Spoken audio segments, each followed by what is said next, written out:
দোকানদারেরা কিন্তু ডিসকাউন্ট বুঝে শুনেই দেয়, আমরা ঠিকঠাক করে নিই তো? দেখো তো, বলছে বাই 2 get 3 ফ্রি। ডিসকাউন্টটা কত পার্সেন্টেজ? দুটো কিনলাম 3টে বাড়ি নিয়ে যাচ্ছি নাকি, এরকম ব্যাপার।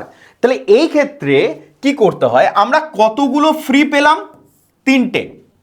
আর কতগুলো আমরা বাড়ি নিয়ে যাচ্ছি? 3 আর 2 5টা। অর্থাৎ দুটোর পয়সা দিলাম, 3টে আরো এক্সট্রা বাড়ি নিয়ে যাচ্ছি।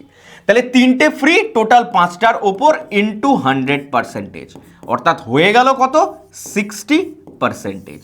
বোঝা গেল না বোঝা গেল না? অপশন কিন্তু একটাও ঠিক নেই, ইচ্ছা করেই দিইনি। আর এই রকম ট্রিক্স আর এই রকম যদি আমাদের কোশ্চেন সলভ তোমাদের করতে হয়, তাহলে কিন্তু অবশ্যই digital learning app of BSACI download করতে ভুলবে না। ঠিক আছে, ভিডিওটা যদি ভালো লাগে তাহলে অবশ্যই চ্যানেলটা সাবস্ক্রাইব করে দাও। আমাদের বিএসএসিআই কম্পিটিটিভ কিন্তু ফুললি এসএসসি গাইডেন্স তোমাদেরকে দিচ্ছে। ওকে, চলো ভিডিওটা শেয়ার করতেও ভুলো না। Thank you.